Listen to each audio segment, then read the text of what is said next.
통일교 의혹을 수사하고 있는 경찰이 오늘은 오전부터 통일교 전 총무처장을 불러서 조사하고 있습니다. 최근 통일교 핵심 자금 담당자들을 연일 불러 조사하는 건데 경찰은 올해까지일 수도 있는 공소시효를 고려해서 이르면 이번 주 전재수 의원에 대한 수사를 마무리 지을 것으로 보입니다.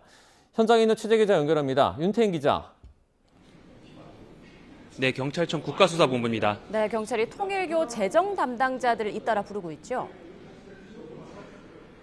네, 경찰은 오늘 오전 9시부터 통일교의 자금 관련 일을 했던 전 총무처장 조모 씨를 참고인 신분으로 소환해 조사하고 있습니다.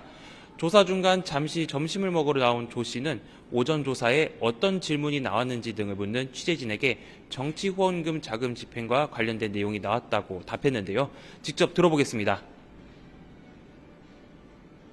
것처럼 정치 후원금 관련 자금 집행 관련 그런 질문이었습니다. 네, 그걸 좀 받고 있는 중입니다. 조 씨가 인사와 행정, 예산을 담당했던 만큼 경찰은 조 씨를 상대로 통일교 자금이 어떻게 쓰였는지 집중적으로 조사하는 것으로 보입니다.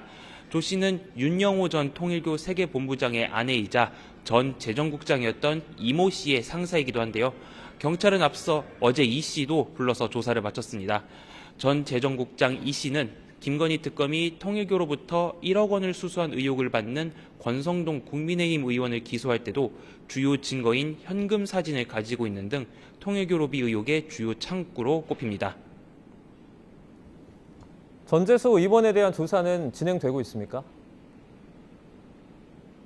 네, 경찰은 통일교를 압수수색하는 과정에서 전재수 의원과 통일교 관계자가 만난 날짜 등이 기록된 자료를 확보한 것으로 전해졌습니다. 이 자료는 통일교 측에서 한학자 통일교 총재에게 보고한 문건으로 전재수 의원의 이름이 수차례 등장하는 것으로 알려졌습니다. 경찰은 해당 문건 속 기록과 통일교 천정궁의 실제 출입 기록을 비교하면서 전 의원의 동선 확보 등에 주력하는 모습입니다. 또 통일교 측이 전 의원에게 건넸다는 의혹이 있는 불가리 명품 시계 확보에도 총력을 기울이고 있습니다. 네, 그리고 경찰이 한학자 총재를 다시 접견 조사할 계획이라고요. 네, 경찰은 구속 상태로 구치소에 수용된 한학자 총재를 내일 다시 접견해 조사할 예정입니다. 내일이 두 번째 접견 조사로 한 총재는 지난 17일에도 3시간가량 구치소에서 접견 조사를 받았습니다. 경찰은 또 내일 윤영호 전 통일교 세계본부장도 조사할 예정으로 윤 전 본부장도 지난 11일 구치소에서 1차 접견 조사를 받았습니다. 경찰은 첫 조사 때와 비슷하게 내일도 전재수 의원과 관련된 질문에 집중할 전망입니다.